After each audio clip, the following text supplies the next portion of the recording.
Annyeonghaseyo, 여러분. Meu nome é Alex e sejam bem-vindos ao Kyopocast. No episódio de hoje, conversamos com Jung Mo-sung, teólogo e professor de Ciências da Religião na Universidade Metodista de São Paulo. Espero que gostem. Muito obrigado, Jung Mo-sung, por topar participar aqui com a gente do Kyopocast. Obrigado pelo convite.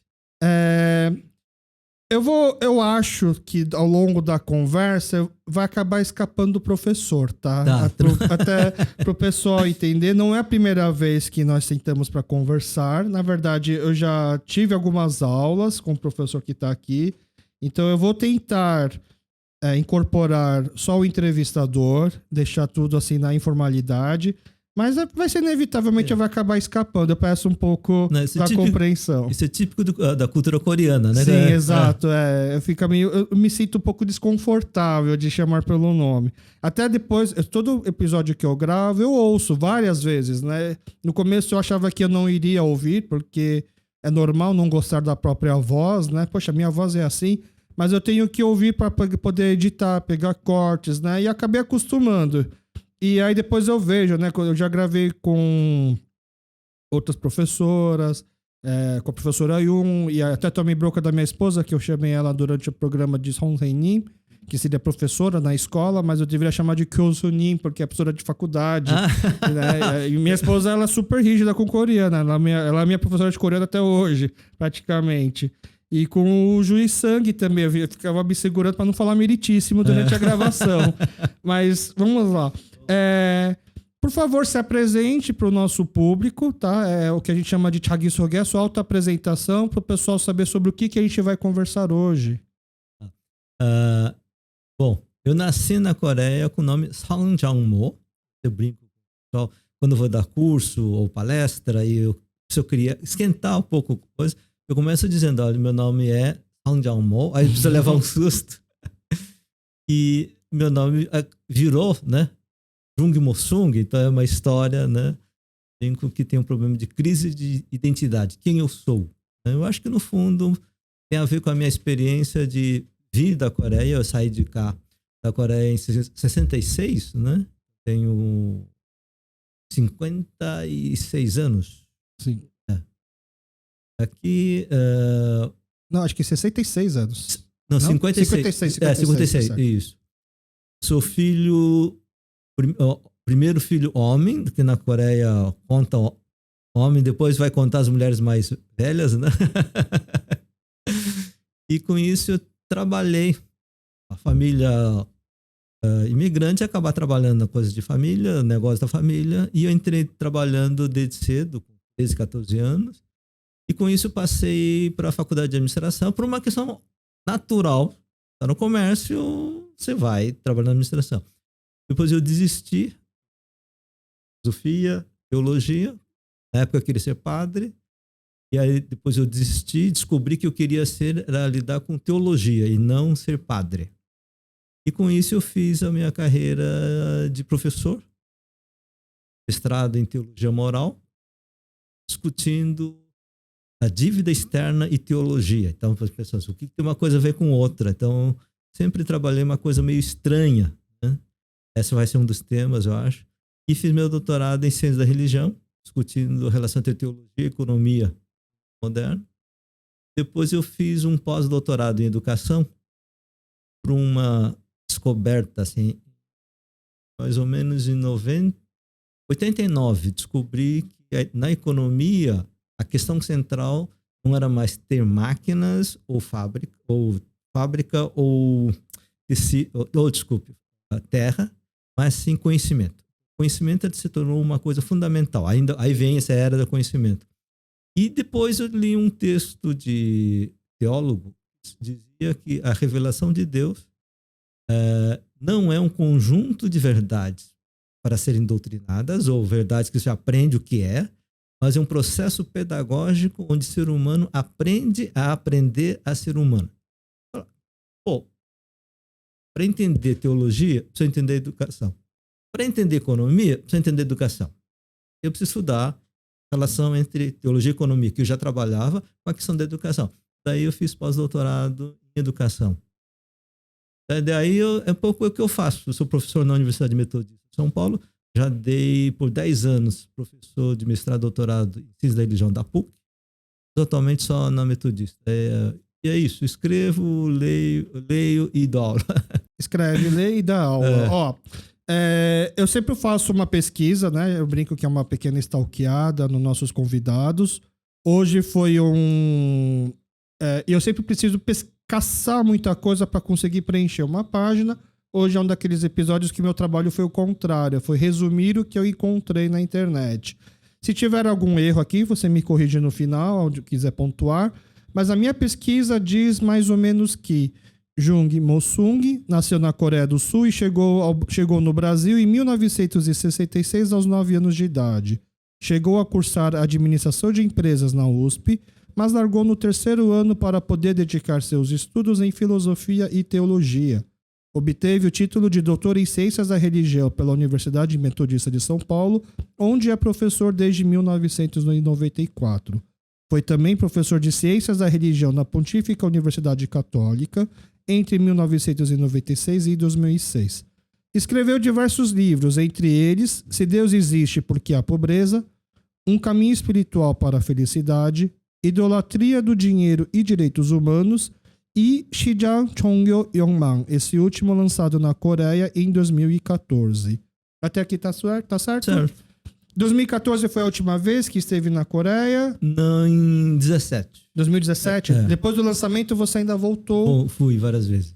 Fazer palestras? Eu fui dar curso na Yonsei University. Uhum.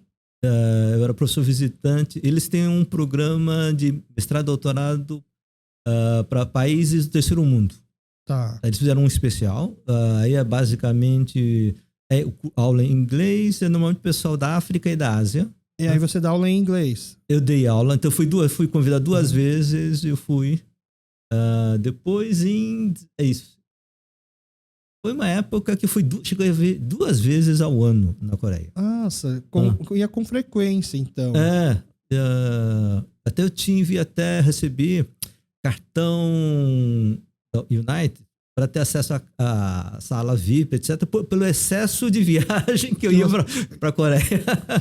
É sempre o convite das faculdades, das igrejas, para poder ministrar curso, seminário. E quando começou isso? Sempre, ao longo da sua carreira como professor, sempre teve esse chamado assim ou foi uma coisa mais recente?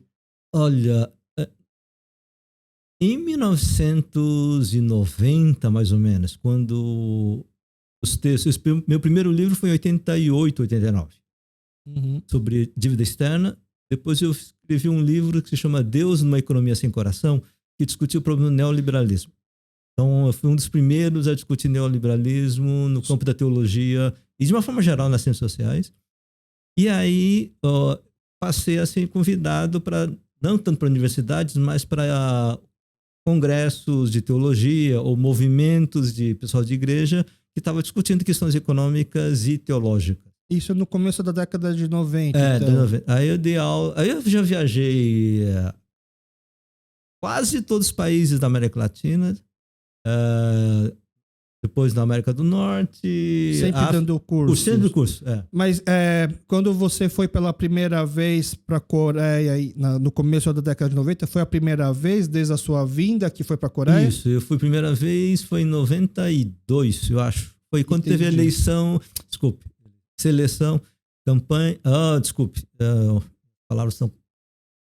Eu estou perdido com as palavras. A Copa do Mundo da França foi... 98. 98. Então eu voltei lá. Primeira vez da Coreia. Após chegar aqui em 66, a primeira vez que você foi para a Coreia foi em 98. Isso. Lembrava de alguma coisa? Eu lembrava. E aí foi interessante. Eu fui ler com a família inteira. Tá. Na primeira semana eu disse, nossa, eu voltei para minha casa. Na segunda semana, quero ir para casa. Entendi. Porque... Com 9 anos, você tem bastante memória ainda da infância na Coreia. Era Seoul mesmo, a cidade natal? Eu nasci lá, mas meu pai viajava muito porque trabalhava com engenharia, ele era arquiteto, engenheiro. Então, a cada 2, 3 anos, ele estava mudando de lugares para fazer obras. Até que a ponto que foi obrigado a mudar para o Brasil? Isso. Aí quando ele resolveu vir, meu pai falou, vamos. 8 anos você não discute muito, né? Aham. Pergunta. Porque quando eu saí de lá é com 8 anos, isso. Eu cheguei com 8. Então você tem lembranças do barco? Veio de navio, Eu né? vim de navio, eu lembro. Aí, como assim, eu lembro. Eu tenho muita curiosidade. Era uma viagem super longa. 57 dias. Eu vi alguns vídeos no canal do YouTube da Embaixada um dos primeiros navios saindo. E eu vi o pessoal tudo de terno, como se fosse realmente pegando um cruzeiro, um navio super luxuoso, assim, as pessoas entrando no navio de terno, assim, dando tchauzinho com as bandeirinhas da Coreia. Então pode ser versão bem posterior, porque na minha viagem não lembro disso. E a pessoa assim, eu lembro tem umas fotos, tudo a moda ocidental, mas muitas mulheres, uma certa adaptação entre ocidental e coreano. Mas com roupa confortável, não com roupa de viagem. Não. Entendi, porque acho que esse vídeo era da primeira expedição, entre aspas, que o primeiro navio, que se eu não me engano eles mandaram uma primeira turma, entre aspas, antes da migração oficial, o que eu acho que era para ver, analisar o Brasil. Então eu não sei se esse vídeo é dessa turma ou se é realmente da primeira, porque eles documentaram tudo, tinha as pessoas chorando no porto. Então talvez, por saber que tinha filmagem, o pessoal tava talvez. de terno e tal. Talvez. E foi uma aventura no navio? Foi uma viagem agradável? Era muito desconfortável? Como que era? Era uma viagem de navio de terceira classe. Então, por exemplo, não tinha quarto. Eram dormitórios. Dormitórios e uma cortina. Tá. E a gente comia... ruim, você comia comida de... Mas o próprio navio fazia comida? Isso, claro. Comida... Não é que cada um também se virava lá? Não, você não tem condição, né? Com 8 anos, você fica com uma certa expectativa. Né? Parecia uma brincadeira, uma grande aventura? Talvez algumas vezes brincava, outras vezes ficava uma certa expectativa, eu acho. Eu ficava vendo muito mar. Eu lembro que conseguiram uma mesa de ping-pong. Então eu ficava horas assistindo o pessoal jogando. E dava pra jogar, o barco não balançava a ponto de... Você balança um pouquinho e tal, mas dá pra tocar. Eu nunca pensei muito sobre essa viagem. Mas eu acho que vivia uma certa expectativa, porque com 8 anos você já sabe que você vai para um lugar que não sabe o que é, vai ter que aprender o idioma novo. Meu pai não estava lá, ele tinha ido de avião, e ele ia cuidar da construção da colônia. O teu pai tinha ido antes. Ele viu a gente sair, depois ele ia ver avião. Ele cortou o caminho. Então você ficou meio que como, apesar de ter só 8 anos, como um filho mais velho também, responsável pelos irmãos? Não. Eu tinha 2 irmãs mais velhas. Você tinha 2 irmãs mais velhas. Tá. Então, quando essa história do filho homem é quando começa o comércio. Entendi. Tá. Então tinha gente pra cuidar, Então, assim, a sua mãe não estava sozinha com 4 filhos. Entendi. As suas irmãs já estavam um pouco mais velhas pra ajudar um pouco. Isso, E aí lembra, a expectativa, primeiro parou em Santos? No Rio. No Rio, Santos. Mas no Rio foi coisa de ficar alguns dias? Não, foi rápido? acho que 2 dias, um dia ou coisa do tipo, a gente andou na Copacabana. Depois soubemos, nem lembro, acho que Santos a gente não desceu, eu acho. Depois foi pro Porto Alegre, Paranaguá, aí subimos de trem, famosa o caminho do trem de Morretes? Isso. Do Paraná. Que dizem que é um dos caminhos de trem mais bonito que tem, né? Quando você vê que não tem... Entendi, quando não tá nublado e quando você pode sentar na janela. Entendi. E aí foi parar numa fazenda? Uma colônia. Colônia Santa Maria. Colônia Santa Maria, a famosa Colônia Santa Maria. A gente começou primeiro, nós paramos primeiro no quartel, né? E aí 2 meses, acho que a colônia estava atrasada. Aí nós fomos, eu já fui morar numa casa para estudar português. Aí depois fomos num tipo de uma casa separada, assim. Hospedaria. Não hospedaria, eles alugaram e quando meu pai soube disso, não tinha mais quarto. Aí botaram meu pai falou, não, põe eles mesmo no quadro, na sala, num canto da sala. Era um negócio horroroso. Aí ele conseguiu um padre da paróquia São Sebastião. Eu fui voltar a isso nesse lugar. Aí o padre ofereceu, conseguiu que algumas famílias aceitassem os meninos, as crianças, para estudar. Aí funcionou como se fosse uma pensão. Entendi. Aí eu fiquei lá 1 ano, morando lá. Foi uma experiência meio... Longe da sua família? Nossa. Eu tinha um amigo que tá... Aí no primeiro semestre ainda deu para tocar, porque tinha um cara. Depois ele foi pro seminário. Aí fiquei sozinho. Esse amigo era coreano? Coreano, Tá. Aí, então, de cada uma vez por semana, a gente ia pra colônia. Agora já meu pai já estava num sítio, uma granja. Então, senão eu ficava lá. E aí esse amigo foi pro seminário e virar seminarista e padre? Depois ele desistiu. Desistiu. Né? Mas enquanto isso eu tinha 9 anos, imagine. Foi Ia cedo assim pro seminário? Antigamente você tinha a ideia de seminário menor, que chama, né? Você vai, com 10 anos você poderia entrar no seminário. Como se fosse um internato. Então você ficou 1 ano numa família brasileira, longe da sua família, para aprender português. Isso. E foi um baita choque, então, cultural também. Com certeza. Eu escrevi um artigo, tem um livro sobre a psicologia e imigrantes. Eu fiz uma palestra, aí pediram que escrevesse sobre isso. E aí virou nessa parte do livro. E uma das coisas que eu lembro, que eu ia trabalhar assim, nesse texto era, quando eu vim quando eu vim no Brasil, nessa família, eu comia como moda coreana. Só que estava no Brasil. Né?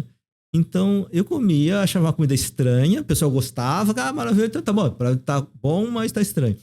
Aí a pessoa da família disse, Patrício, que era meu nome de batismo, disse, Patrício, você não pode colocar comida quando você já tem comida na boca.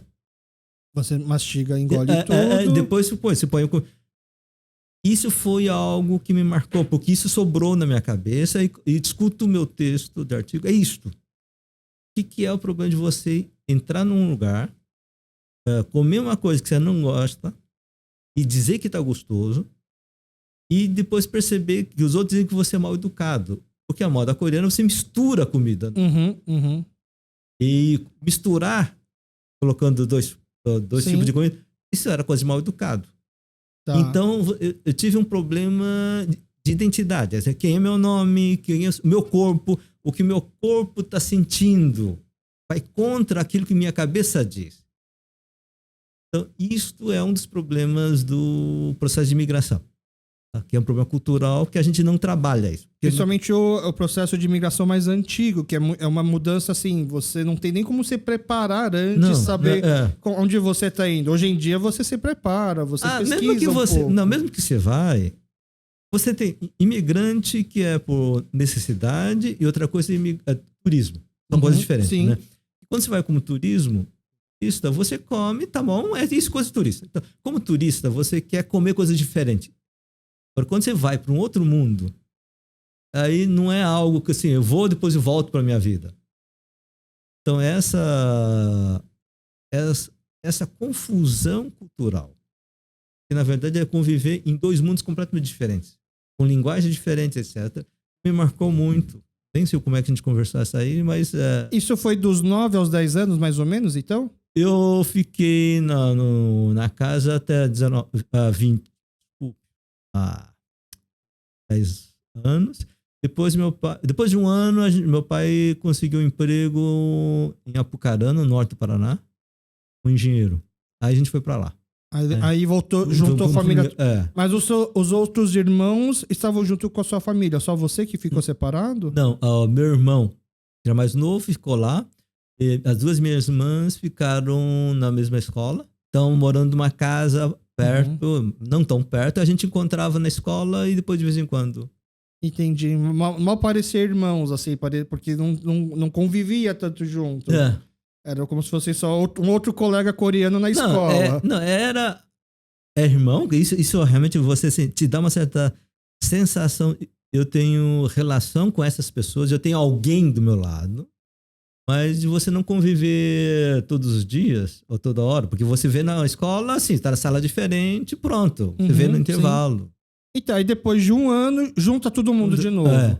E aí dá uma outra crise, porque você ficou um ano tendo que se adaptar a uma realidade para depois voltar à sua realidade antiga. E nessa idade já dá tempo de você aprender que não é errado misturar comida na boca, então já fica na cabeça, e quando você reencontra todo mundo junto, como é que você vai comer comida coreana sem misturar o kimchi, o arroz e a carne junto? Não, aí quando você volta a comer comida coreana, aí eu seguia a modo coreana. Aí essa chave virou mais rápido. Isso, vira... Tá. Não foi uma lavagem cerebral por completa, assim, em relação aos costumes. Tá, mas quando, por exemplo, quando eu brincava ou comia com os amigos, né, os vizinhos, etc., obviamente eu tive que aprender a lidar, mudar a chave. Uhum. Aliás, essa é uma experiência que me marcou muito. Toda a minha formação, depois trabalhar, estudar, depois o pessoal disse, no Jung pensa diferente. Dentro da sua família? Não, no mundo acadêmico, né? Porque talvez eu tenha experiência de você viver com pessoas de outro mundo. Isso é muito parecido com o Obama.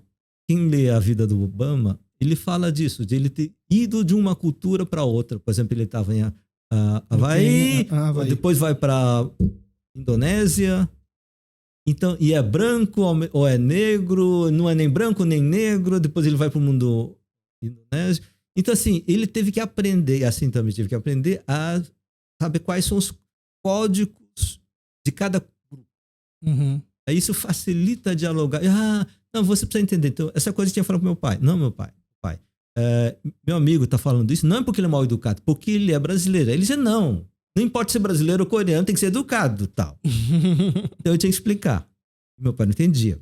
E tinha que explicar para meus amigos que meu pai falava isso porque ele era coreano. Entendi. Então eu tive que aprender a fazer o papel de tradutor cultural. Entendi.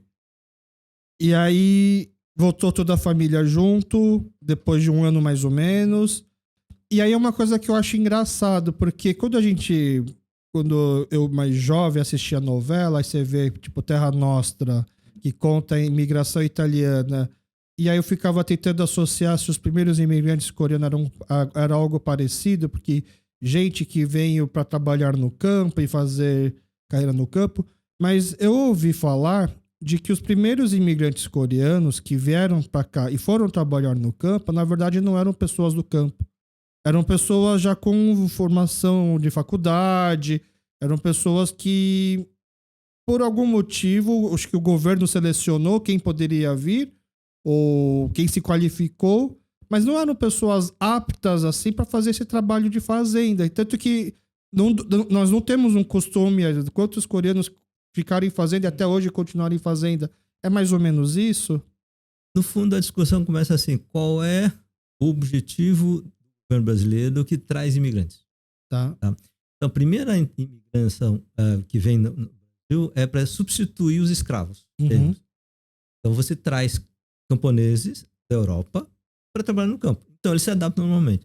Traz japoneses, que são camponeses, e trazem. Uhum. Na década de 60, o Brasil começa a dizer, precisamos trazer imigrantes para trazer gente para povoar mais, coisas do tipo. E eles trazem o quê? Gente para trabalhar na terra. Tá? Porque a Coreia ainda não... Desculpe, o Brasil ainda não tem processo de industrialização grande. Uhum. Só que para vir para cá, você tinha que pagar. Você tinha que comprar o terreno. Tá. Você precisava ter dinheiro. Então, quem é que podia vir para a Coreia para o Brasil? Quem tinha dinheiro? Entendi. Não é igual nessa primeira leva de imigração de o país praticamente deu as terras. É isso. Aí já era uma coisa que você precisava comprar. Comprar e pagar a viagem. Tá. Então, quem podia vir? Quem era estudado ou comerciante. Entendi. Quem tinha um pouco mais, já um poder aquisitivo maior na Coreia. Aí vem, então ninguém vinha para ser camponês. Era assim, a gente vai, porque você tem que entender que a Coreia você tinha uma situação complicada. Pós-guerra. Pós-guerra. Mas mais do que isso, você tinha a questão econômica e a questão da questão política com a ditadura militar. Ah, Então você tinha assim, olha, não gosto, ou sou da família, que tem gente que... porque o problema é, se tem alguém da família que tem algum problema político, e a família entra numa lista ruim. entendi. É Ou, quase que é um exílio. é um tipo de exílio, ou do tipo, olha, aqui a economia não tá indo, eu vou procurar outro lugar. Entendi. E você chegou a conversar com seu pai depois? Por que ele resolveu vir? Isso não com meu pai, mas com minha mãe.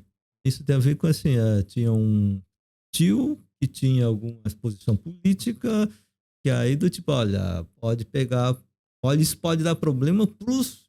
Aí o meu pai falando, pros filhos, porque não tem nada a ver com o assunto. Uhum. Então, e Aí ele meu achou... filho, então para Resolver evitar vir. qualquer confusão, e a economia já estava ruim, então falar, Entendi.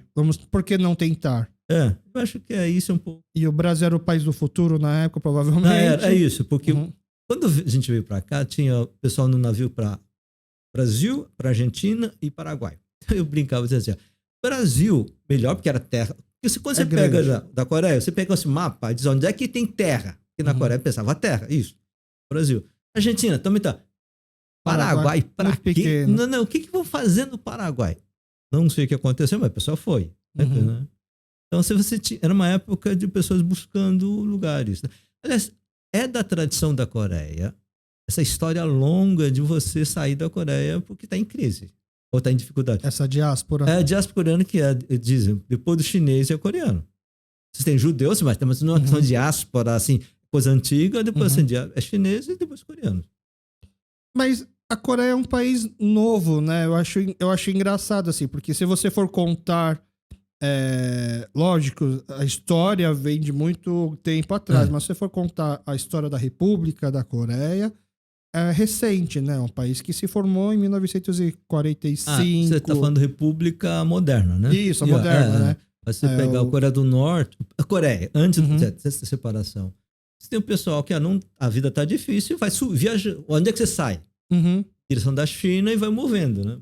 Inclusive teve um episódio que a gente gravou com o Jai Lee, que ele foi pra Coreia esse ano, num encontro promovido pela Coreia, ele pôde conhecer o Museu da Imigração, lá na Coreia, e aí ele estava explicando que uma das primeiras ondas migratórias da Coreia foi em 1910 ainda, assim, pouco antes do Japão invadir, e foi pro Havaí, por exemplo. Estava contando que foi um dos primeiros imigrantes coreanos, assim, a sair. Que sair de navio, né? Isso. Se você pensar a Coreia, quando você pega a diáspora, não sei quantos milhões de coreanos, né?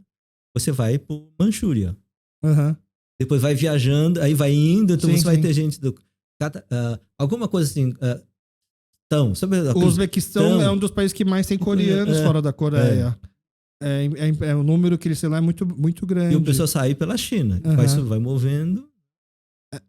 Eu conheci, nesse curso que eu dava lá na Coreia, tinha uma menina que é dessas ocidental, dessa coisa, eu não lembro mais exatamente o país, e ela dava aula de coreano. Ela tinha boa capacidade de aprender idioma, então ela era professora de inglês, de francês, não sei das quantas, foi estudar na Coreia, faz doutorado, já estudava um pouco coreano, aí aperfeiçoou, e tem comunidade coreana que os netos, abaixo do neto lá, bisneto, companhia, não sabiam coreano. Então ela ganhava dinheiro dando aula de coreano. Entendi.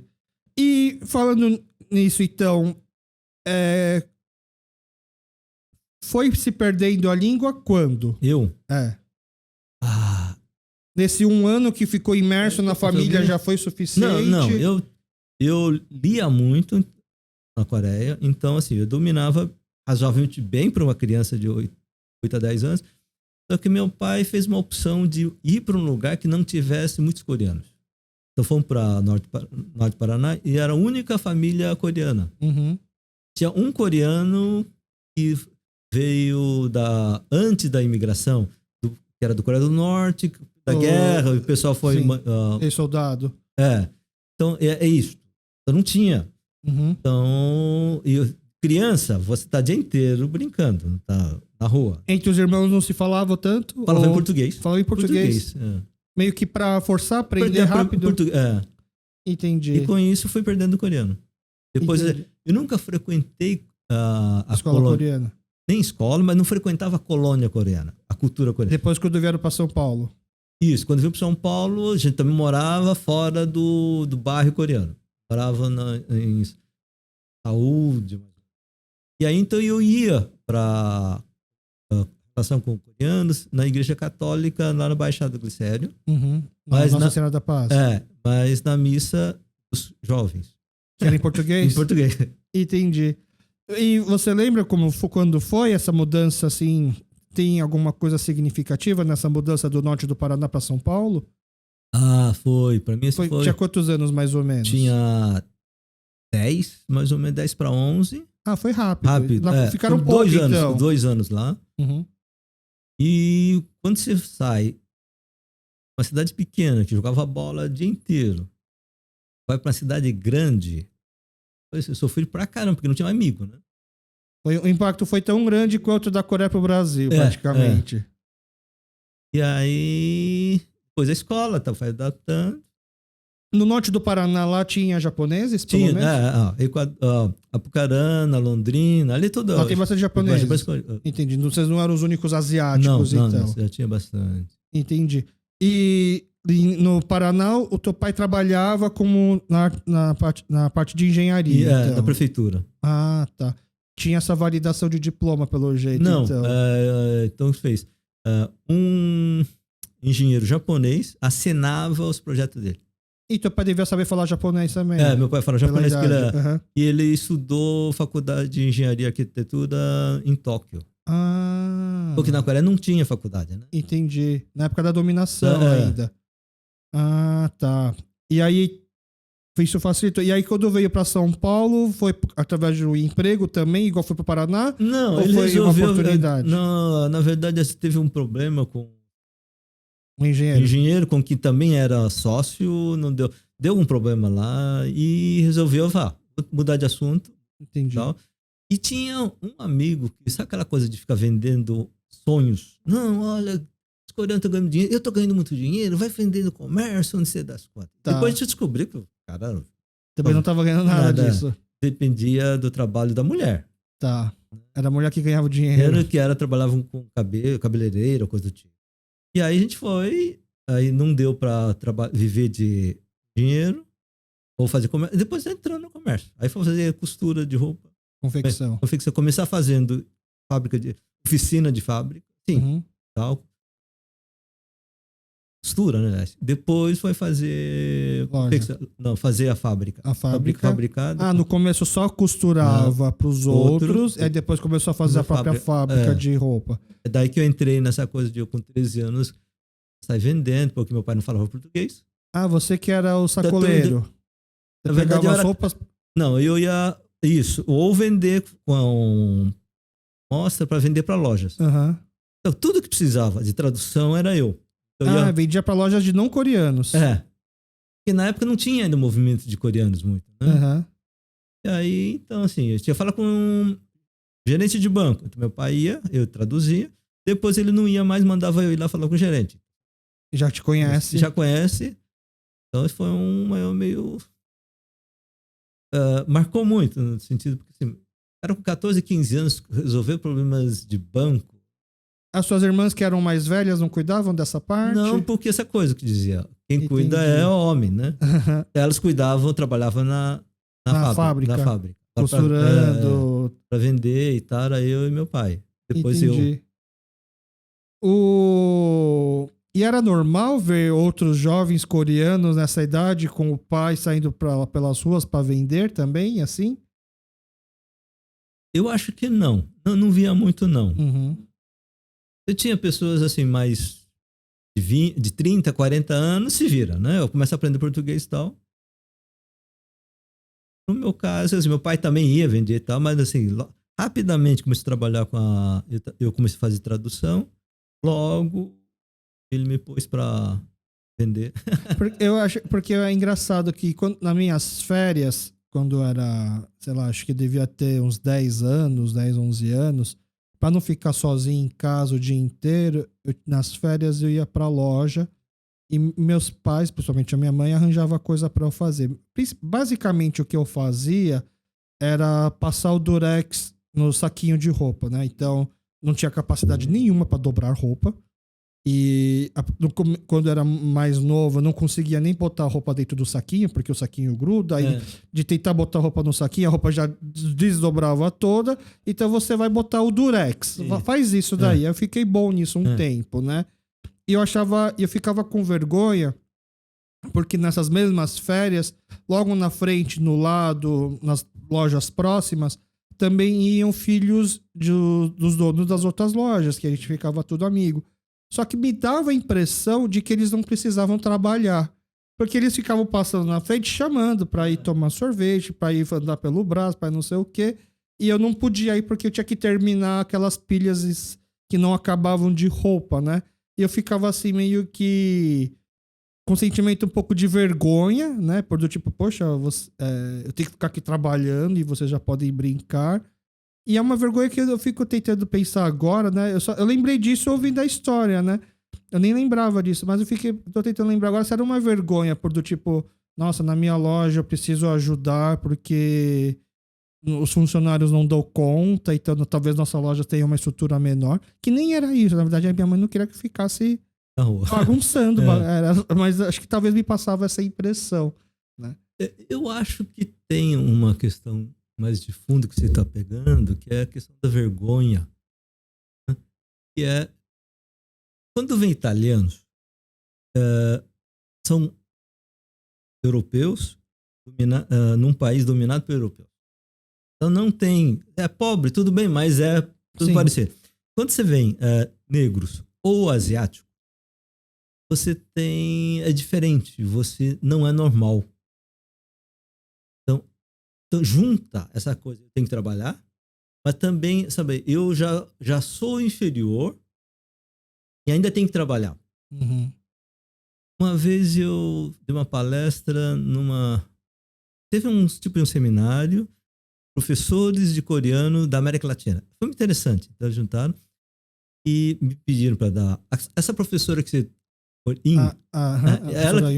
Ela me convidou para dar palestra e ela fez a tradução. Porque eu falava em português e tinha gente que não dominava português, que dava aula de coreano. E uma das coisas que eu trabalhei é a seguinte: uma das perguntas que dizia, por que é que adolescentes não querem estudar coreano? Crianças até 12 anos não tem problema de estudar coreano na igreja. Porque tudo era na igreja. Uhum. Depois de 13, 14, eles não querem. Aí eu fui trabalhar isso. Isso era que ano, mais ou menos? Anos atrás, 30 anos. Tá. Mas eu disse, o que isso ajuda a entender é o seguinte: adolescente tem uma fase de transição, se sente vergonha de um monte de coisa. Você quer pertencer a um grupo. Quer pertencer. E quando você já tem cara diferente, costumes diferentes, você perde espaço. Então a gente quer esquecer que a gente é estrangeiro. Uhum. Daí que aí diz, como é que a gente pode lidar com isso? Você precisa apresentar histórias de heróis que a gente tem orgulho. Tá. Para compensar. Uhum. Porque toda a sociedade, incluindo ocidental, é cheio de racismo, de preconceito, etc. Tem um motivo para isso, uhum. Mas em todo caso. E aí você tem essa dificuldade. Então, essa coisa de vergonha, essa é uma coisa importante, eu acho. Então, é bom a gente recuperar as coisas. Eu senti, nossa, vergonha que eu tinha de sair para vender. Eu tinha que vender, porque senão eu não pagava a conta. Então, havia uma luta interna. E o teu pai era um bom negociador? Não. Não, meu pai era engenheiro. Que sempre cargo. O certo seria a sua mãe negociar, provavelmente, porque então, as mães coreanas geralmente são mais bravas, assim. Mas ela que trabalha com a produção, né? Entendi. Meu pai sempre, como engenheiro, né? Então ele sempre estava numa função de mandar, né? Uhum. Então, obviamente, uma certa fase, ele tinha que vender, porque não sei, eu era muito pequeno, etc. Uhum. Mas de qualquer jeito, eu acho que ele teve muita dificuldade de se adaptar.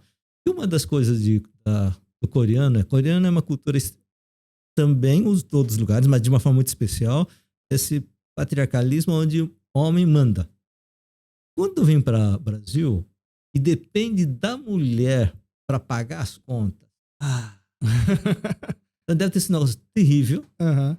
Então, os conflitos internos na cabeça do homem, depois conflito familiar, que o marido quer mandar e a mulher diz, mas não funciona. Uhum. Você não entende. Perde a Não. voz. Não. Aí diz, não, você que não sabe fazer. Uhum. Aí quando dá errado, manda a mulher resolver, né? Agora, falando nessa questão da vergonha, acho que ficou um pouco mais claro, porque talvez na minha época de passar o Durex na roupa, isso era uma coisa muito de coreano.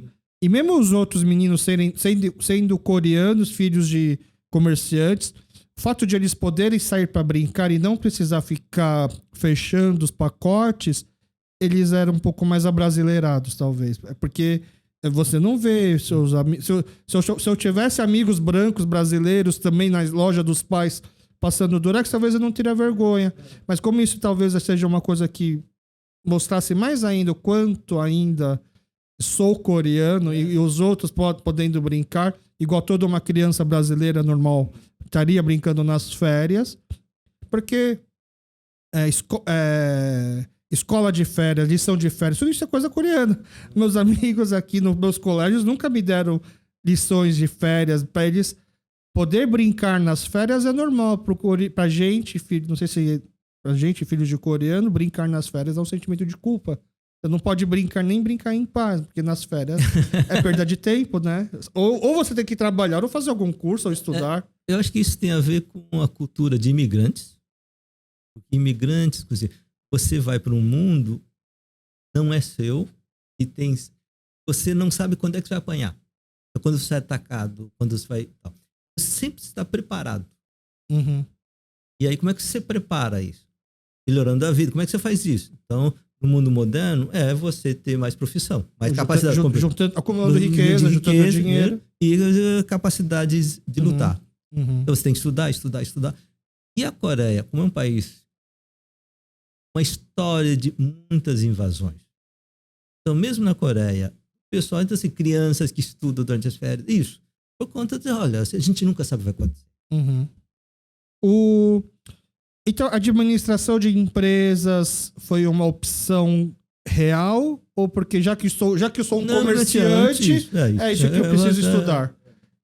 E aí, passou na USP, então, obviamente, não precisava... Já tinha essa áurea de que é uma faculdade pública, não precisa pagar.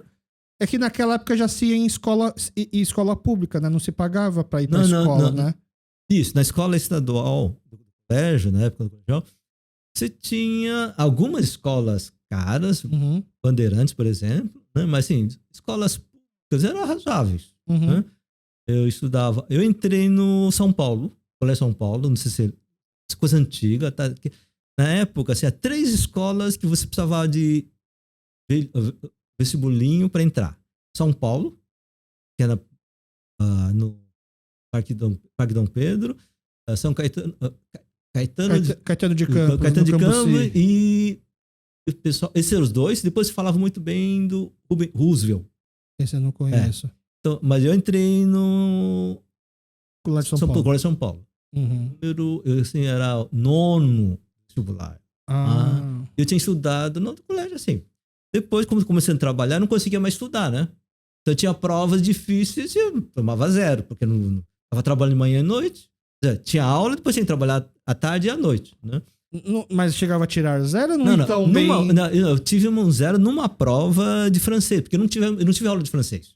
Tá. E entrei lá, tinha francês já no 4 anos de aula. Entendi. E os caras dava texto e ditado, e eu não sabia nada de francês. E não conseguia estudar. Aí eu saí, passei pro colégio da noite. Aí depois me virei e entrei na USP. Na sua família, você era esse daqui é o que estuda bem e vai ir para esse lado? Não tinha isso. Todo mundo trabalha, porque tem que trabalhar. Eu era visto como aquele que tem boa cabeça. Tá, mas o meu irmão também era. A minha irmã também, quer dizer... Todos, de uma certa forma, sei lá. Eu tinha mais capacidade lógica. Minha mãe sempre dizia assim para mim, assim, olha, você é mais inteligente, só que você vai sofrer. porque a tua irmã, tal, estudava pra caramba, aí disse, ela não é tão inteligente, por isso estuda. Você é inteligente, não estuda. E se vira. Uhum. Então isso vai fazer mal na tua vida. Vai te deixar preguiçoso, porque talvez se vira... Ou sabe, não desenvolve potencial, etc.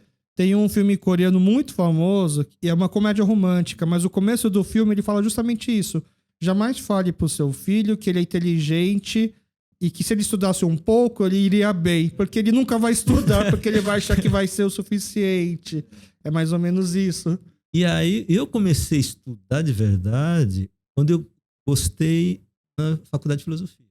Tá, e aí a gente vai entrar nisso então. Então entrou em administração, a família, todo mundo achou normal, fez 3 anos, faltava só mais um ano para se formar. Um ano e pouco. E aí você chega e fala para sua família que você vai sair da faculdade para fazer filosofia.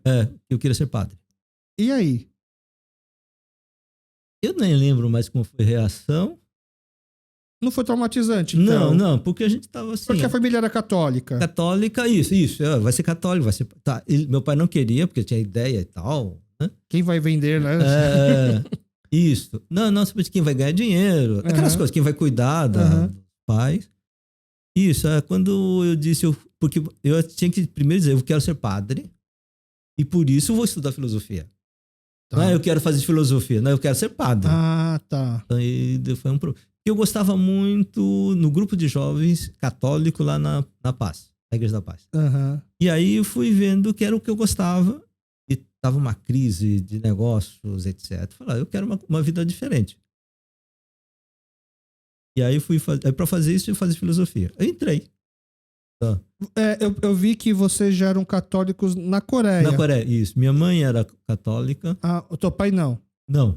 Aí minha mãe convenceu meu pai a ser cristão. Uhum. Aí meu pai disse assim, tá. Na Coreia você chamava os cristãos velhos e os novos, que eram protestantes e católicos. Tá. E ele tinha um amigo católico e não gostava dos protestantes. Ele dizia, não, tá bom, posso ser cristão, mas só na igreja católica.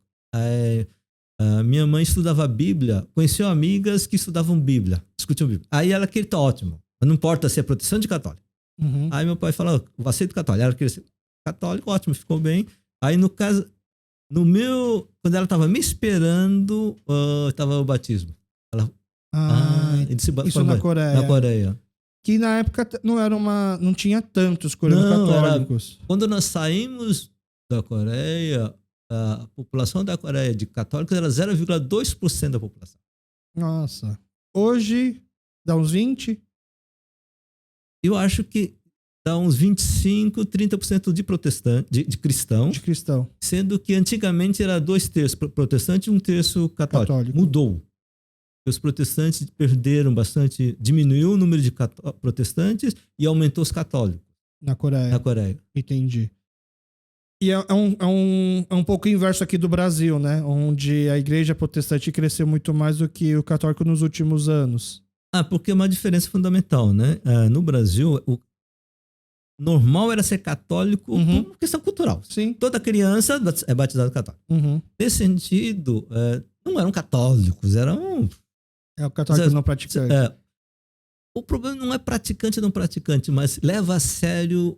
Por exemplo, uma pessoa pode não praticar por diversos motivos, mas mantém valores fundamentais. Não, eu vou fazer. Não, isso eu não posso fazer porque isso vai contra o que eu acredito de Deus. Pronto. Tá. As pessoas não tem nada a ver e tal. Aí os evangélicos é que vão aumentar. Então, na Coreia, você tem a força da importância do protestantismo americano, que entra na Coreia, depois da Segunda Guerra Mundial. E depois, quando tem um boom, aí quando tem muitas crises, escândalos financeiros, é que vai diminuindo os protestantes e vários protestantes, por meio de terceiros ouvindo, as pessoas dizem, tudo bem que a igreja católica tem esse negócio esquisito de idolatria e tal, mas pelo menos eles não têm tanto escândalo financeiro, etc. Uhum. O pessoal diz, olha, eu prefiro... Precisa de uma igreja? Tá. Porque você tem uma coisa nova na Coreia, né? Que as religiões antigas, xamanismo, não dá conta para o mundo moderno. Tá. Você pode ser, não sou cristão, não tenho religião, ou tem uma tradição antiga do confucionismo, xamanismo, mas não chega a uma religião. Uhum. para quem quer ter uma religião, precisa ser, o que dá mais é cristianismo. Tá. Aí você tinha a versão protestante que domina mais. Agora você tem, protestantes são maioria, mas você tem um mudo. Dizem que agora tem uma vertente que cresce muito, que é o ateu não praticante. É o ateu que fala graças a Deus, que quando precisa ele tá lá, também fazendo a fezinha dele. E o pessoal chama do não religioso. Uhum. O ateu tem uma postura. Deus não existe. Uhum. Tá? Eu não sei, eu vivo como se não vivesse, mas se precisar, eu. Então é o que chama de não religioso. Aí virou a piadinha do ateu não praticante. E aí, então, quando dá a notícia de que quer virar padre, que a gente até comentou que você entrava no seminário muito cedo, mas você já estava no 3º ano de faculdade, então já estava com 20 anos praticamente, e você decide ser padre. Mas aí você primeiro foi fazer a faculdade de filosofia do que entrar num seminário. É que você mudou a estrutura de seminário, vamos dizer assim. Você agora não se usa muito seminário menor, no máximo seminário médio ou do colegial, mas essas cidades longas que não tem onde estudar. No meu caso, eu precisava trabalhar. Então, Dom Paulo, arcebispo, ele inventou umas coisas novas. Dom Cardeal Evaristo Arce? Tá. Ele inventa, você diz, olha, mudou o mundo e tem pessoas que querem entrar no seminário, mas que precisa trabalhar, precisa ajudar a família. Então, você precisa fazer um processo de adaptação. A família precisa se preparar. Então, eles vão fazer um curso de filosofia para seminaristas à noite.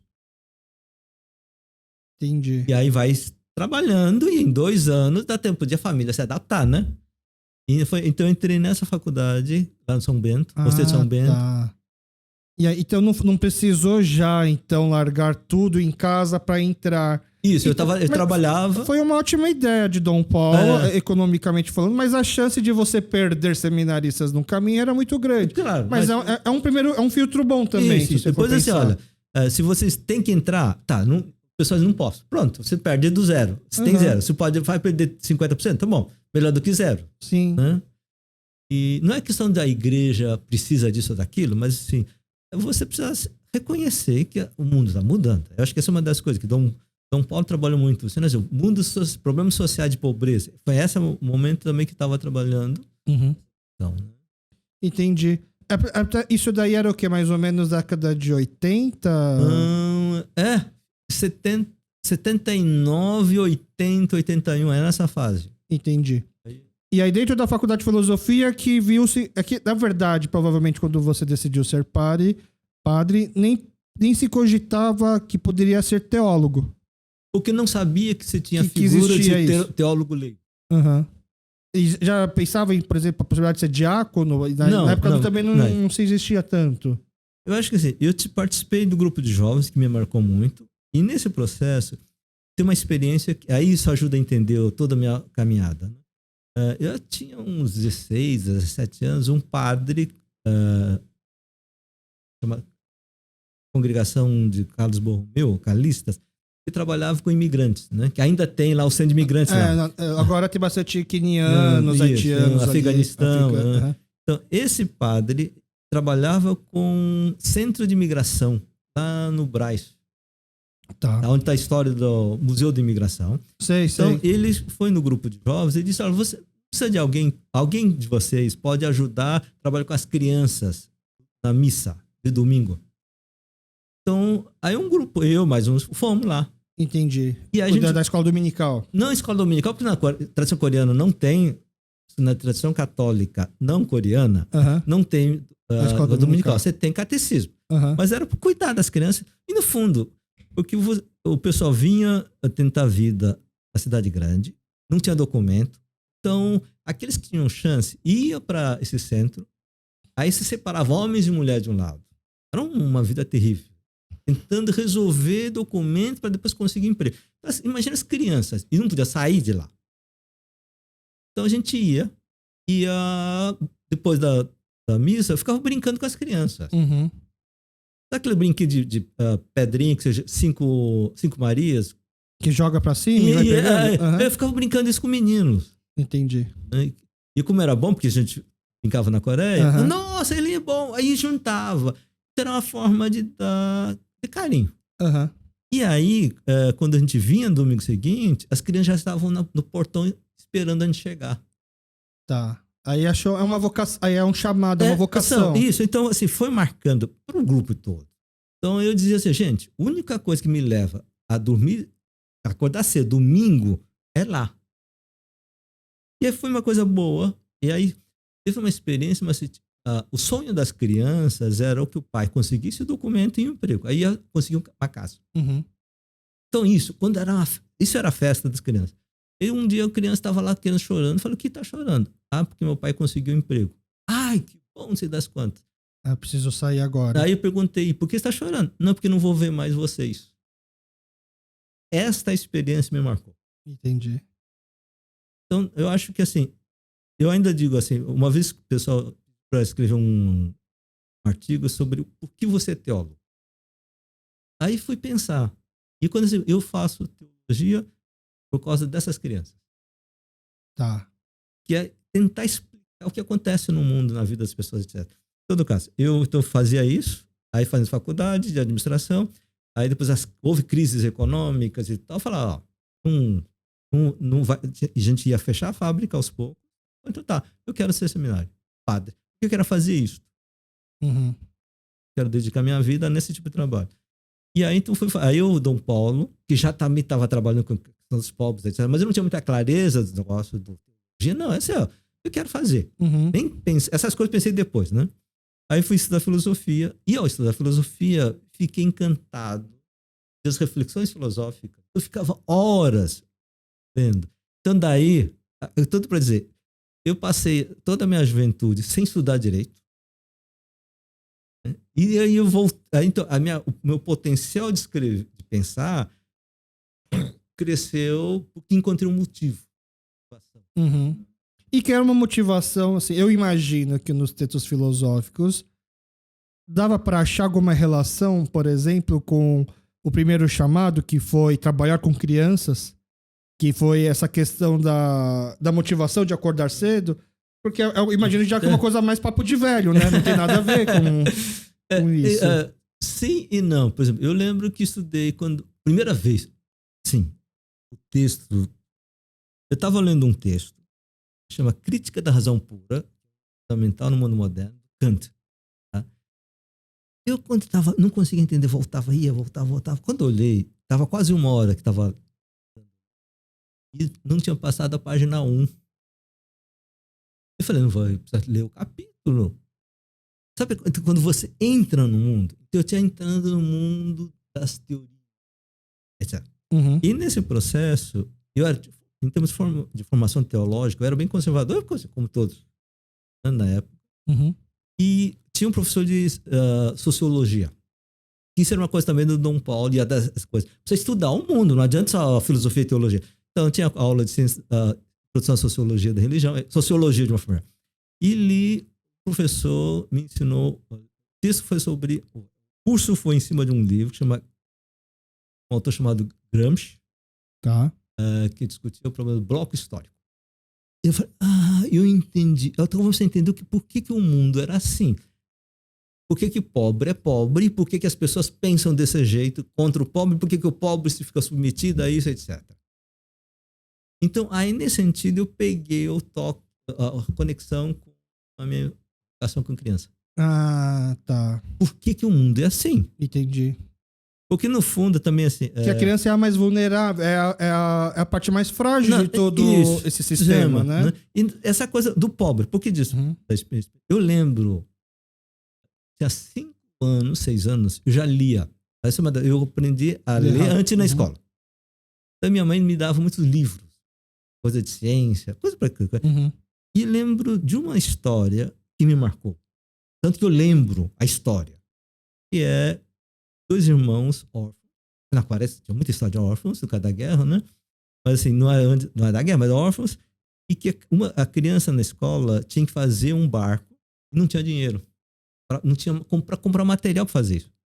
E estava triste. Aí a irmã consegue fazer um barco, das quantas. e faz um barco excepcional, não sei das quantas, bate o vento. Então me marcou essa coisa dos irmãos órfãos e o bullying, né? Você vai ver, mas seria isso. Uhum. Você tem roupa, tal, essa coisa. Isso me marcou muito. Depois tive a experiência com essas crianças. E aí, quando eu comecei a entender por que o mundo é assim. Ah, tá, eu quero estudar isso. Depois, onde é que Deus tem a ver com isso? Então, tinha a ver com essa experiência com as crianças pobres. Aí, quando eu comecei a estudar na faculdade de teologia, que era conservador, a leitura da Bíblia, Deus entra na história para ajudar essas coisas, pronto, pum. Essa é a minha vocação. Depois eu descobri que eu queria ser teólogo e não ser padre. E nesse processo, eu li um texto, que eu não lembro o que é, mas o que marcou foi a autora, era uma brasileira, tá? Maria Clara, famosa, tá? E embaixo, na nota, o que me lembra nota? Teóloga leiga. O que é isso? Leiga. Não é freira, mas é teóloga. Não é religioso. Isso. Que antes, na minha cabeça, o pessoal dizia, quem gosta de teologia tem vocação de padre. Ou de freira. E que não é verdade. Não é verdade isso. Aí descobri que teólogo é uma coisa, ser padre é outra. Pum! Porque o tato do padre e a freira é completamente diferente. É mais é menos, digamos assim, menos teórico, mais prático, é mais tato com gente, né? Você pode ter muitas freiras teólogas, padres também, isso. Mas são coisas diferentes. Você pode ser leigo e ser teólogo. No Brasil é mais difícil sobreviver. Mas na Europa, Estados Unidos, você consegue ter empregos bons sendo bons teólogos. Tá. Então, tá. Aí me separou. Então, o que eu gosto... Depois foi aos poucos, eu descobri o que eu quero é teologia. Eu não entrei no seminário para ser padre. Eu entrei no seminário porque eu queria estudar teologia. E foi fácil explicar para sua família que é um teólogo? Não, se for para estudar teologia, tem que ser padre. Foi mais ou menos isso? Aí, pro meu pai é complicado, né? Porque ele tinha acostumado com a ideia de ter um filho padre. Aí, agora minha mãe não. Minha mãe aceitou assim. Aí uma questão de dia. Mãe tem uma opção diferente, né? Que não gosto, mas eu aceito. Eu te apoio. Essa coisa assim. Então. Provavelmente o pai pergunta, mas ganha dinheiro fazendo isso? Ganha salário fazendo isso? Como que você vai se virar fazendo isso? Ele não perguntou essas coisas. Era assim, não? Você tinha que ser padre. Então, pá. Depois eu achava que tu vai virar, vai trabalhar em outra coisa. Então eu comecei a olhar. Eu fiz uma coisa assim, um acordo na minha cabeça com Deus. Se eu conseguir um emprego bom, decente, como teólogo, o que não é mundo católico, eu não tenho. Né? Mas se eu conseguir sobreviver como teólogo, eu faço teologia. Se eu não conseguir um emprego viável, então eu continuo estudando teologia, eu consigo um emprego em outra coisa e no final de semana eu faço o trabalho. Vira um hobby. Aí eu consegui na faculdade metodista, porque no mundo protestante você tem mais espaço, porque você não precisa ser padre ou pastor, você tem função pastor, de professor. Aí entra é o tema que eu queria até abordar. É normal um teólogo... Dá pra falar que você é um teólogo católico? Ou você é só um teólogo e catolicismo é sua religião? Meu doutorado foi em ciência da religião. Tá. E já é estranho, né? Ciência e religião na mesma frase, assim. Porque... Dizer, tá aí, vamos lá. Então tá. É a ciência que estuda o fenômeno religioso. Tá. Assim como ciência da educação, é ciência, teoria, que estuda o processo da educação. Tá. As várias vertentes, as várias formas. Isso. Então você estuda as várias religiões. Ou várias discussões de um determinado grupo religioso. Tá. Mas na Universidade Metodista, você tem também questões teológicas no interior da ciência da religião. Isso depende de como é que você faz, tá? Que você tem um modelo norte-americano, um modelo alemão, um modelo francês, e da América Latina, da Metodista, foi uma mistura de modelo francês com um modelo americano, mas muito marcado pela linha da teologia de libertação. Na Metodista? Na Metodista. Que é uma teologia católica. Não, a Universidade Metodista... Não, a teologia da libertação é uma teologia católica. Não, nasce ecumênica. Então é a figura do ecumênico. Tá, entendi. Que é uma discussão nova também. O que é ecumenismo? É você reconstruir as igrejas cristãs em torno da unidade que Jesus fala. Esse é o discurso. Tá?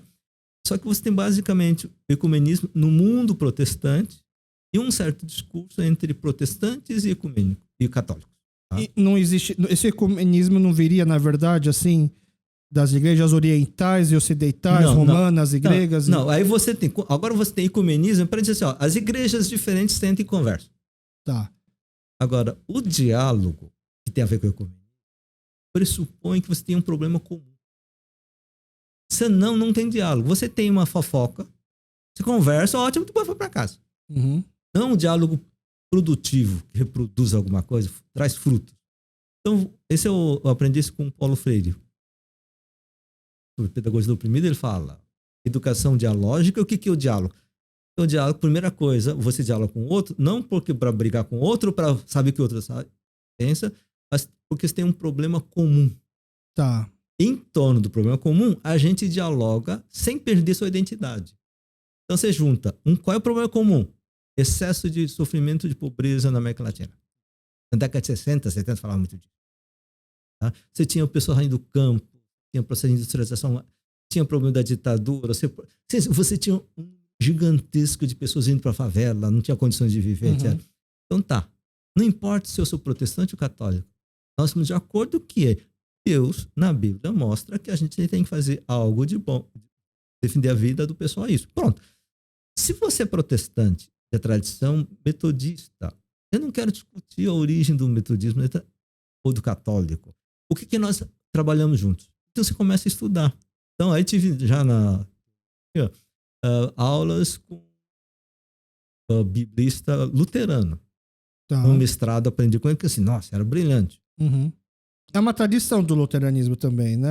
Essa questão de estudo ao fundo da Bíblia. Então fui. Então não me importa se é católico ou protestante. Eu dizia assim, entre um professor de Bíblia católico, que era extremamente conservador, e esse luterano, eu prefiro luterano. Porque a Bíblia que ele mostra tem a ver com o mundo real e não essa invenção. Essa coisa assim, fica discutindo questão técnica. A Bíblia não é feita para discutir questões técnicas da palavra, mas como muda a vida das pessoas.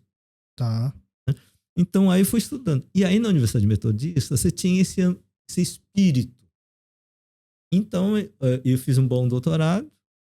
E eles convidaram. Então eu já tinha feito meus livros, eu tinha publicado 2 livros, meu nome já era circulava. Nessa época eu já estava dando palestras na América Latina. Então a escolha de fazer o doutorado da Metodista foi porque a Metodista já era mais aberta à teologia da libertação, então.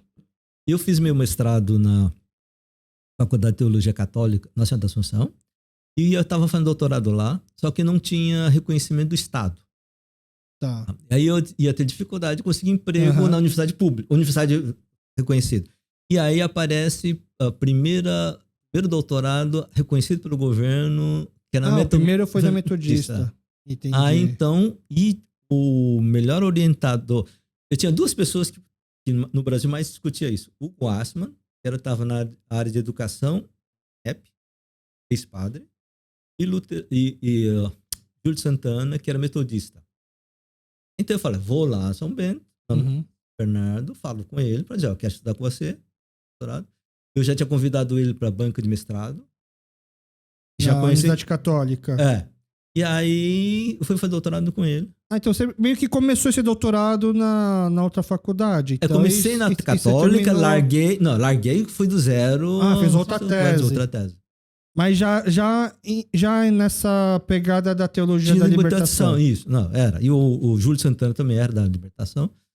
Né? E só a teologia da libertação é que discutia a relação entre teologia e economia. Entendi. Mesmo na teologia da libertação, pouquíssimos trabalhavam isso. Essa parte da economia.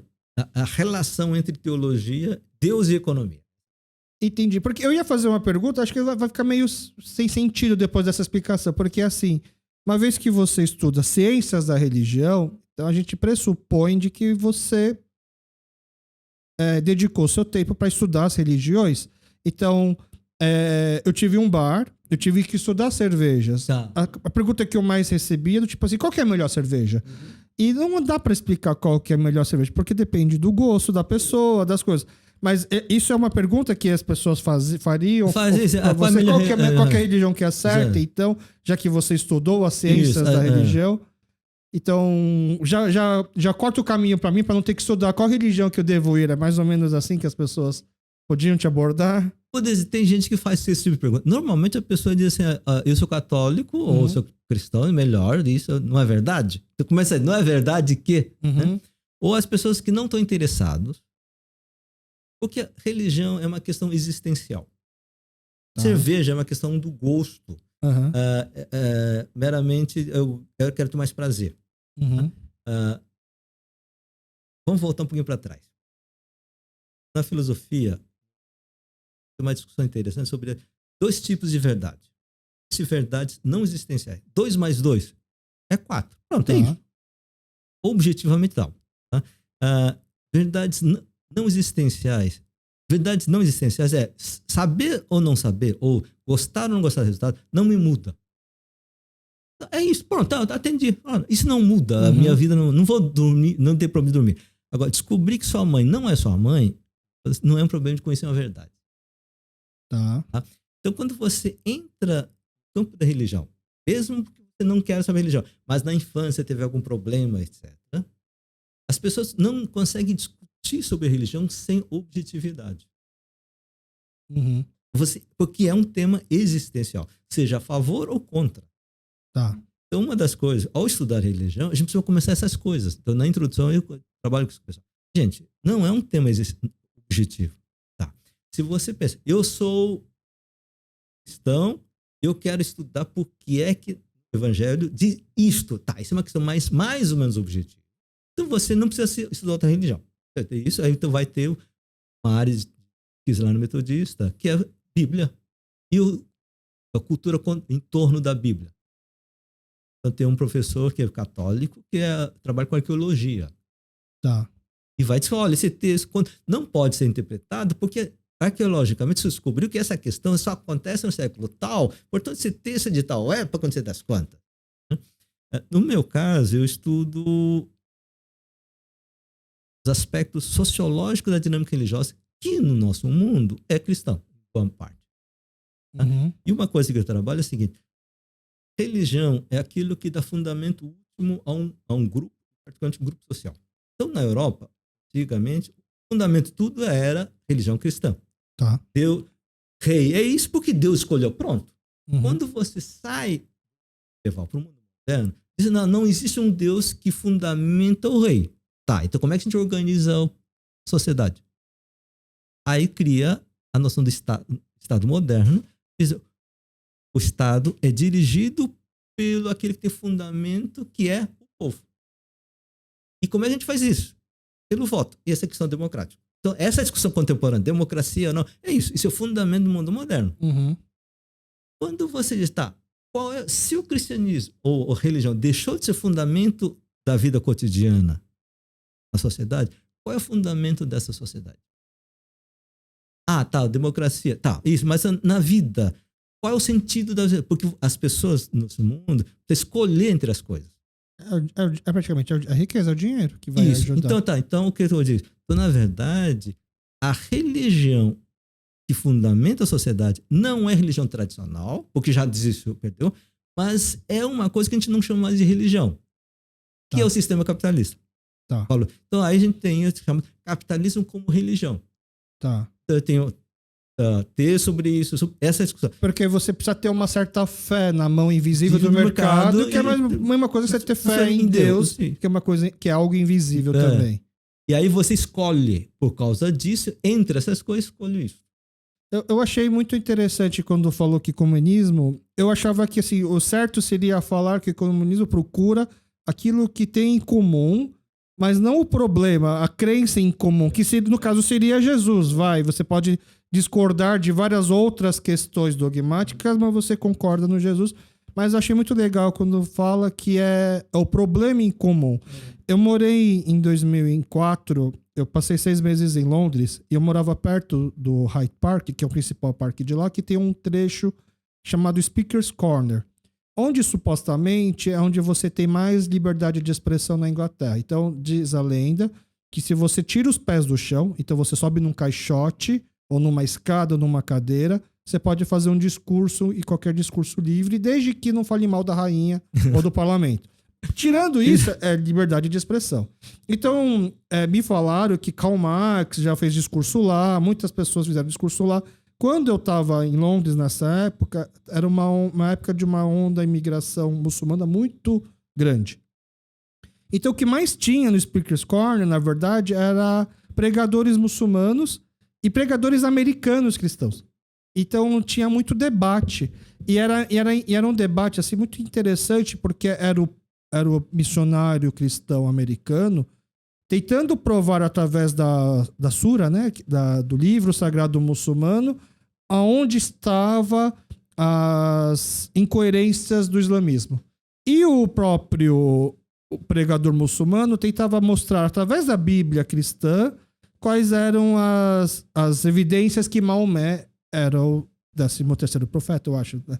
Era o novo profeta. E eles ficavam num debate assim, muito assim, educado, mas com torcida e falando.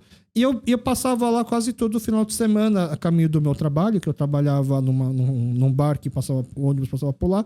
E quando eu tinha tempo, eu descia a ficar. Eu gostava muito de ouvir. E aí teve uma vez que eles abriram para perguntas da plateia, né? Aí as pessoas, né, faziam as perguntas enviesadas, né? Quem era cristão perguntava para o muçulmano tal questão, quem era muçulmano perguntava para o missionário cristão alguma coisa. Aí, numa das vezes, eu criei uma certa coragem para levantar e fazer a pergunta. Eu falei assim, vocês sempre estão debatendo, eu acho muito legal, mas eu queria que vocês falassem na crença de cada um, por que existe terremoto? Por que Deus faz terremoto, faz tsunami, faz esses fenômenos naturais, que aí não tem como você falar que é algo do homem, né? E que causa tanta tragédia, né? E aí é como se fosse esse ecumenismo que você falou, né? O problema em comum.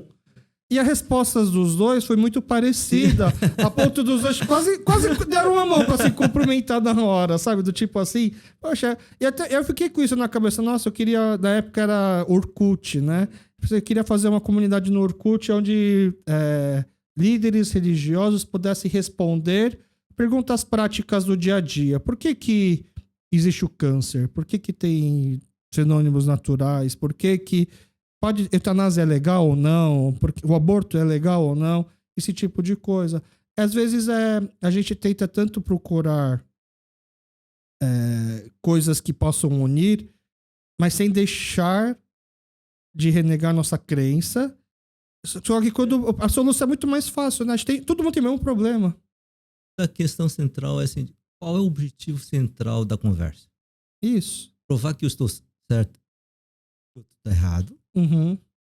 Ou a gente quer resolver um problema real? Exato. Então, na verdade, muito mais uma questão de vaidade. Eu tenho melhor teoria que você, eu tenho melhor Deus que você. No fundo, parece que eu tenho mais poder do que você. Eu estou dando curso na Metodista com um budista. Existe budismo da libertação também? Alguma coisa assim? É exatamente essa coisa. Existe budismo engajado. Tá. Na Ásia, que o pessoal trabalha com a questão dos pobres. Tá?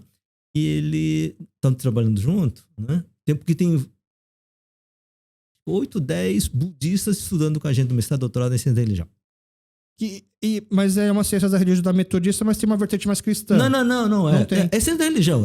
Entendi. A gente tem aula, tivemos candomblé, espírita, da igreja messiânica do Jorei. Tá. Então, é isso. Tá? Nós vamos discutir semana. Estamos no Congresso Científico da Metodista. Quarta-feira vai ter uma mesa, eu, esse professor e mais 2 alunos, e discutir o problema do budismo e problemas sociais, desigualdade social e ecologia. E eu vou discutir a partir das 4 verdades nobres do budismo. Tá? Porque nós estamos discutindo o tema do budismo a partir de como é que alguém ocidental pensa diferente. Nós estamos dialogando junto. Então, o que a gente tem em comum? Por exemplo, o sofrimento humano é um tema importante. em cima das coisas. Na teologia de libertação, a opção pelos pobres significa isso.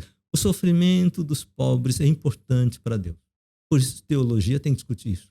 É isso. Nós temos isso que a gente pode conversar. E aí, a gente não está brincando quem sabe mais. Olha, para entender isto, essa coisa que o budismo fala tem mais contribuir do que a tradição cristã ocidental. Eu digo isso. Por isso eu quero que você aplique melhor isso. Depois, essa coisa, se eu ler uma perspectiva que eu estou fazendo para a tradição ocidental, tem esta coisa que vocês budistas, nesse tema do budismo, não percebem. Fala isso. A gente conversa isso. E aí o professor, o cara é bom, chama Plínio, doutorado pensamento budista e também na filosofia ocidental, doutorado na Unicamp. Então, assim, o cara que domina os dois lados, né? Ele diz, isso, olha, essa aula foi muito boa, aprendi muito. Estamos discutindo o quê? Um texto sobre o budismo. Uhum. Por quê? Porque nós temos um problema comum, ou um objetivo comum, que é diminuir o sofrimento humano. Tá. Não necessariamente que a pobreza seja um problema. Claro que é. Porque traz o sofrimento. Não, vamos lá, vamos parte. Pobreza, no sentido assim, fome em si não é mal. Uhum. Porque se você não tem fome, não tem gosto de comer. Tá. O problema é quando as pessoas têm fome e não podem comer, não por problema médico, mas porque não têm acesso ao emprego. Tá. E não tá, isso. Tá, e as pessoas querem, aí vem. Na sociedade, antigamente, dizia, olha, precisa me ajudar. Não faço, mas eu gosto das pessoas que ajudam. Isso. Hoje você está se dividindo em pessoas que dizem, é importante ajudar o pobre, e outras dizem, quem ajuda o pobre é coisa de demônio. Você dividiu o mundo. Por isso que a gente não consegue mais dialogar. Por que ajudar o pobre seria algo do demônio? Porque você perpetua? Não, aquela porque história... você tem uma invertou completamente, tá? Porque esse rapaz que foi o deputado mais votado, tá, que é o Nicolas, né? Ele quem ajuda, dar ajuda à fome. Aquela questão de dar o peixe ou ensinar a pescar. Não é isso.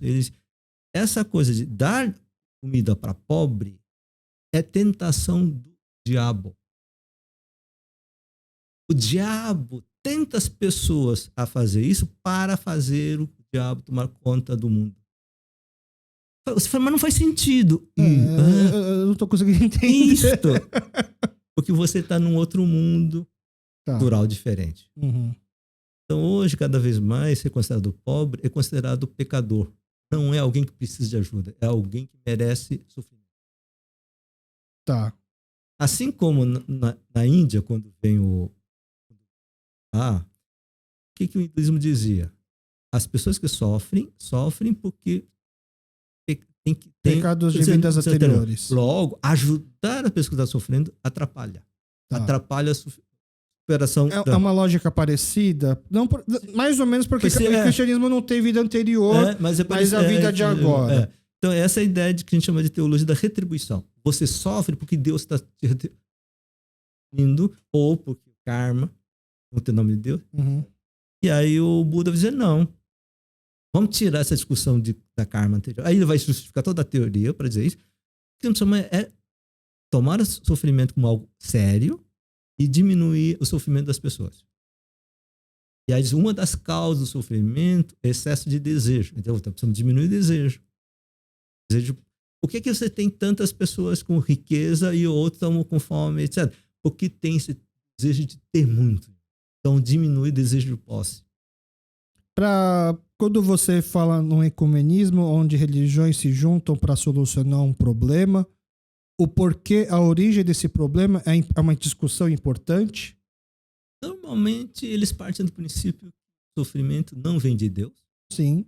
Mas ou da natureza ou do pecado humano. E aí o trabalho da religião, o papel da religião seria o que a gente faz com esse sofrimento, qual que é a força transformadora ou de superação com esse sofrimento, e não tanto questionar a origem ou a causa do sofrimento.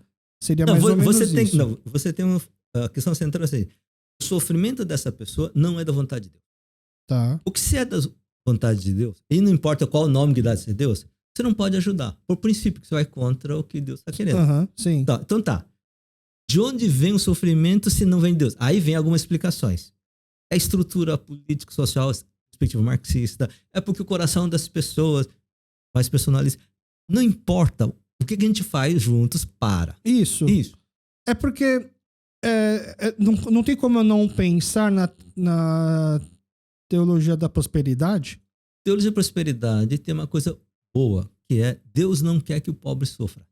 Sofrimento. Ótimo, pobreza. Ótimo, tá bom. Isso estamos de acordo. Então tá. E como é que é a solução para sair disso?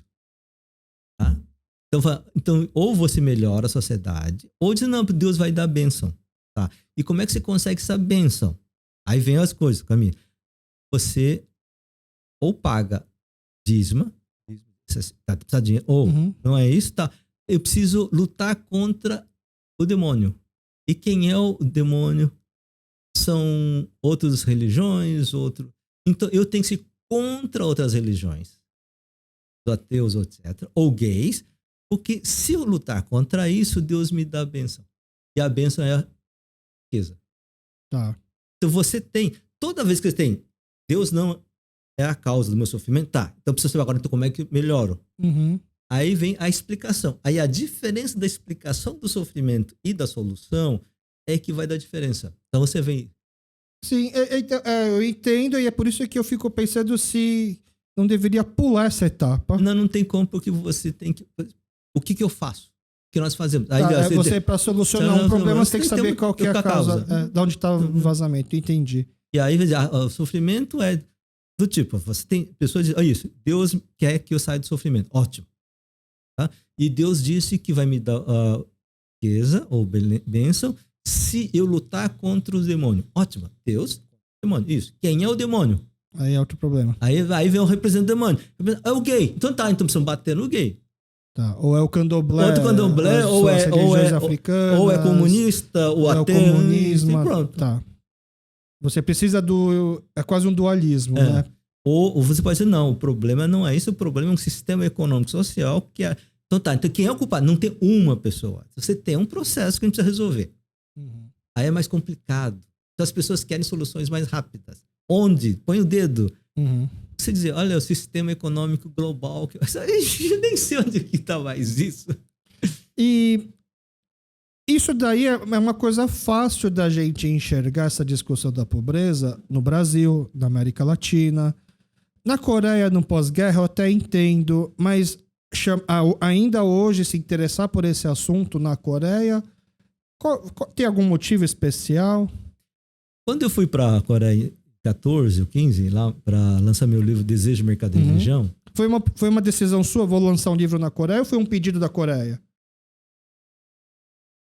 Na verdade, eu tenho um amigo, In Sik-hong, que era coreano e estudou, eu acho que ele era Paraguai, foi para Buenos Aires para estudar, ou foi para a Coreia para ser pastor, para estudar.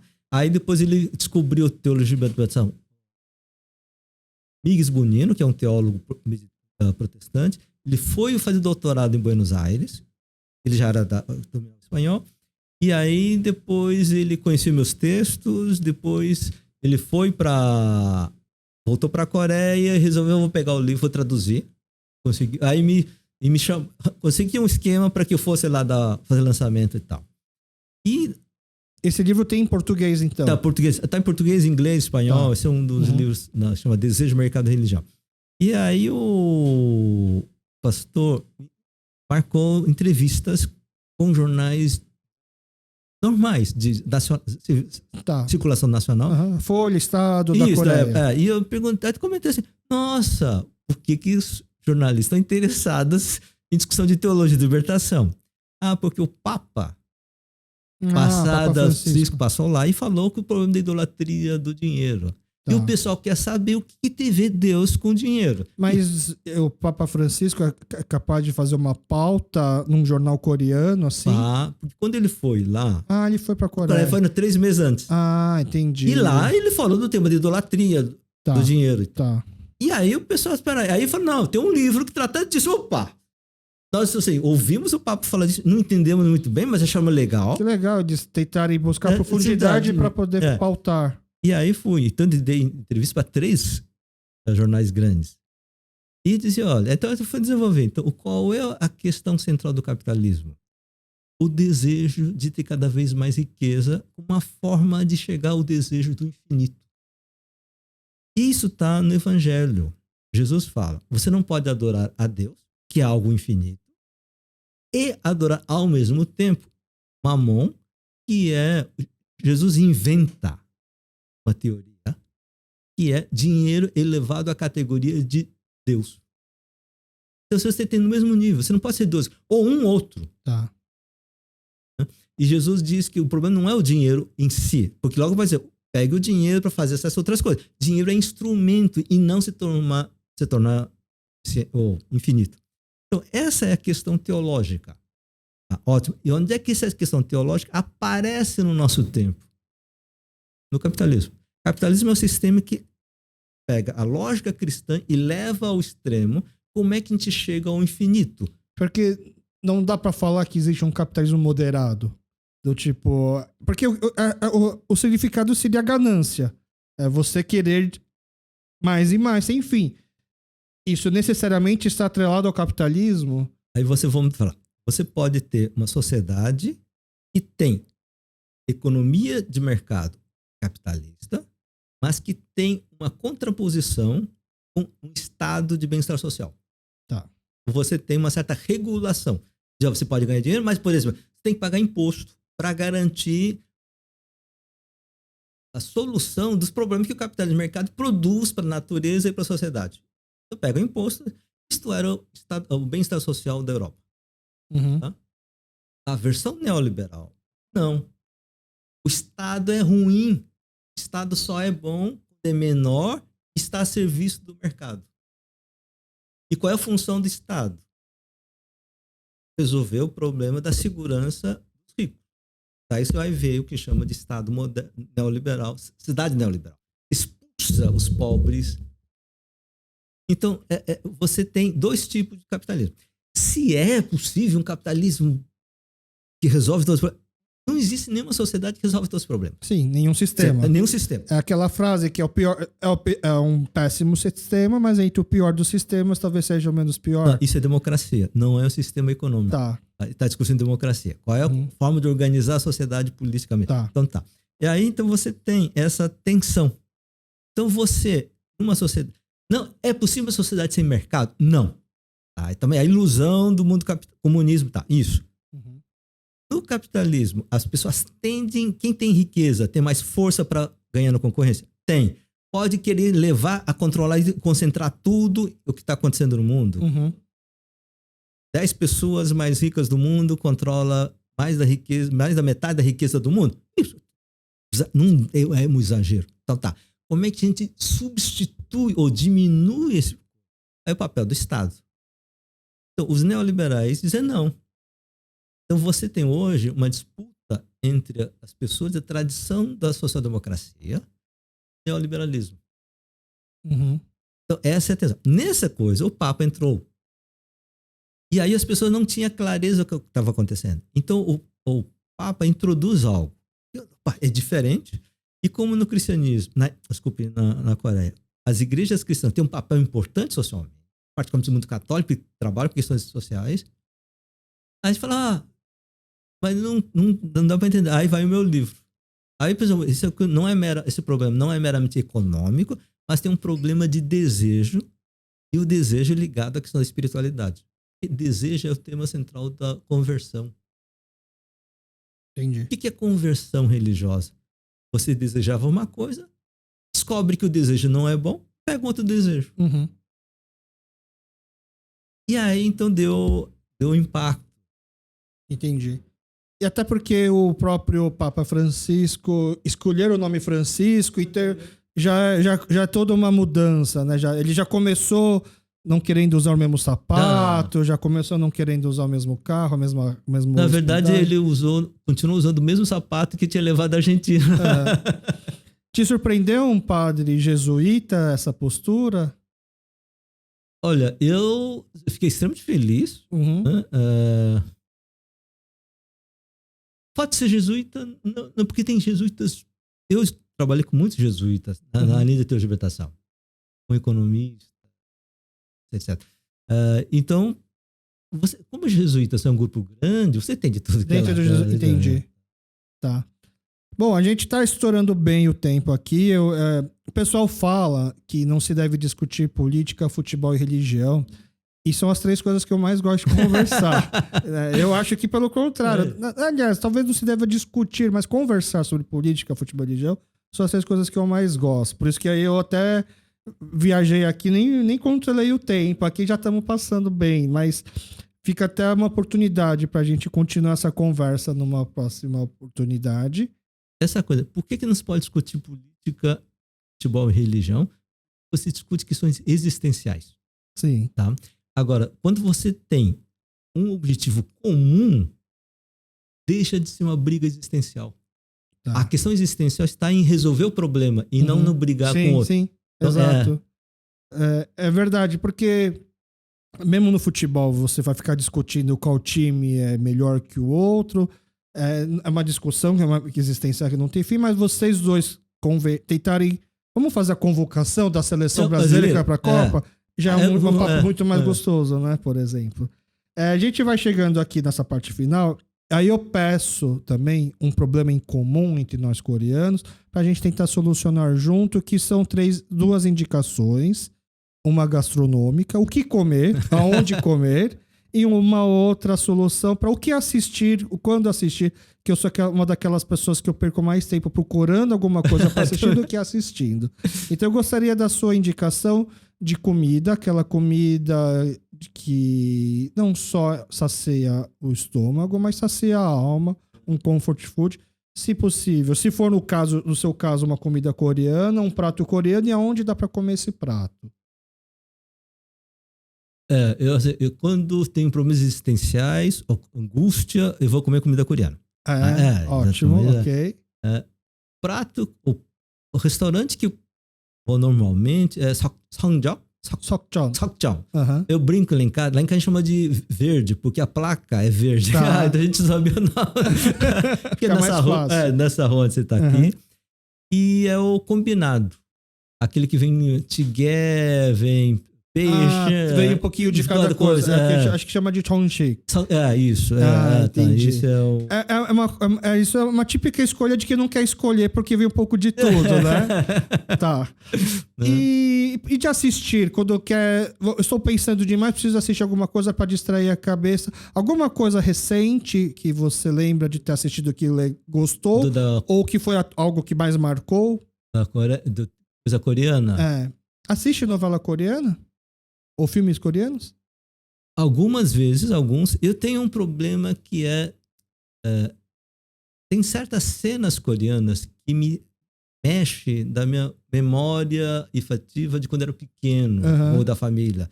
Então eu evito de assistir. Dá gatilhos. Principalmente depois do AVC, até você não comentou, né? Eu tive AVC 4 anos atrás, e então meu cérebro ainda está num processo de reorganizar. Tá. Então, eu perdi a memória emocional, emotivo. Memória emotiva. Eu não sei se existe essa palavra, mas assim, eu vi isso quando eu voltei da aula. Eu voltei e terminei a aula assim, feliz. Aí eu pensei, espera aí, estava ansioso, angustiado. Falei, assim, eu dou aula há 30 anos. Então eu percebi o seguinte, intelectualmente eu tenho a memória de ter aula há 30 anos. A experiência de dar aula, eu estava voltando da primeira aula. É como se você estivesse dando aula pela primeira vez. Então essa coisa, eu tenho que reviver as coisas coreanas. E tem coisas muito intensas. Aí eu tô tenso, aí me dá... Chora? Não, agora não, mas antigamente assim, então o AVC, eu falava pra minha filha, faz exercício. Não, minha filha, eu tô chorando com música. Imagina se escutar filme coreano. Então, me consome muita energia.